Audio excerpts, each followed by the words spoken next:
संसार नामक एक शांत गांव में हरे भरे हरियाली और कोमल पहाड़ियों के बीच बसा आनंद नाम का एक बुद्धिमान भिक्षु रहता था।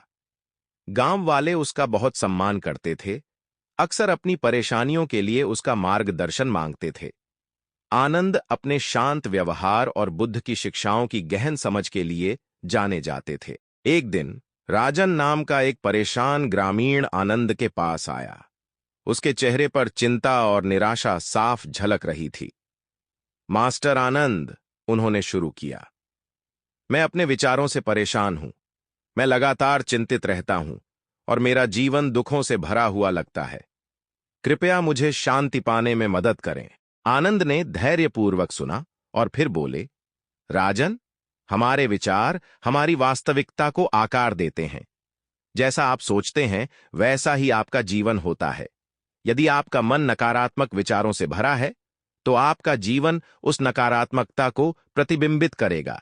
अपने जीवन को बदलने के लिए आपको अपने विचारों को बदलना होगा। आनंद ने आगे कहा, कल्पना करें कि आपके पास दो बीज हैं। एक सकारात्मक स्वस्थ विचारों का प्रतिनिधित्व करता है और दूसरा नकारात्मक हानिकारक विचारों का प्रतिनिधित्व करता है। आप जिस बीज को पोषित करना चुनते हैं वह आपके जीवन में बढ़ेगा और फल देगा। मन एक बगीचे की तरह है, आनंद ने समझाया। यदि आप इसे सावधानी से संभालते हैं, नकारात्मक विचारों के खरपतवारों को निकालते हैं और सकारात्मकता के बीजों को पोषित करते हैं, तो यह फलेगा फूलेगा। आपको अपने मन का एक सचेत किसान बनना चाहिए। आनंद ने राजन को माइंडफुलनेस का अभ्यास सिखाया। शांत बैठो, अपनी सांस पर ध्यान केंद्रित करो और बिना किसी आसक्ति के अपने विचारों का निरीक्षण करो। नकारात्मकता को छोड़ो और करुणा, कृतज्ञता और शांति का विकास करो। समय के साथ तुम्हारा मन बदल जाएगा। आनंद ने कहा, जैसे जैसे आप माइंडफुलनेस का अभ्यास करेंगे, आप एक लहर प्रभाव देखेंगे। सकारात्मक विचार सकारात्मक क्रियाएं पैदा करेंगे, जिससे अधिक शांतिपूर्ण और पूर्ण जीवन प्राप्त होगा। आपकी आंतरिक शांति आपके आसपास के लोगों को प्रभावित करेगी, जिससे गांव में सद्भाव फैलेगा। राजन ने लगन से माइंडफुलनेस का अभ्यास किया और धीरे धीरे अपने विचारों को बदल दिया। वह अधिक दयालु, आभारी और शांत हो गया।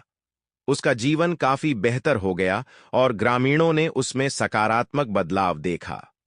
उसके परिवर्तन से प्रेरित होकर गांव के कई अन्य लोगों ने माइंडफुलनेस का अभ्यास करना शुरू कर दिया। एक दिन ग्रामीण अपना आभार व्यक्त करने के लिए आनंद के चारों ओर एकत्र हुए। मास्टर आनंद, उन्होंने कहा, आपकी शिक्षाओं ने हमारे जीवन को बदल दिया है। हम अधिक शांतिपूर्ण और संतुष्ट हैं। आपकी बुद्धि के लिए धन्यवाद। आनंद ने मुस्कुराते हुए कहा, याद रखें, जैसा आप सोचते हैं वैसा ही जीवन है। सकारात्मक विचारों को पोषित करके आप सकारात्मकता का एक चक्र बनाते हैं जो सभी को लाभ पहुंचाता है। बुद्ध की शिक्षाएं हमें अपने भीतर शांति खोजने के लिए मार्गदर्शन करती हैं, जो फिर बाहर की ओर फैलती है, दूसरों के जीवन को छूती है। संसार का गांव विचारशीलता और करुणा का एक आदर्श बन गया। आनंद की शिक्षाएं दूर दूर तक फैल गईं, सभी को याद दिलाती रहीं कि उनके जीवन को बदलने की शक्ति उनके अपने दिमाग में है। अपने विचारों को बदलकर वे अपनी दुनिया बदल सकते हैं। धन्यवाद। ऐसे ही वीडियो देखने के लिए हमारे YouTube चैनल को सब्सक्राइब करें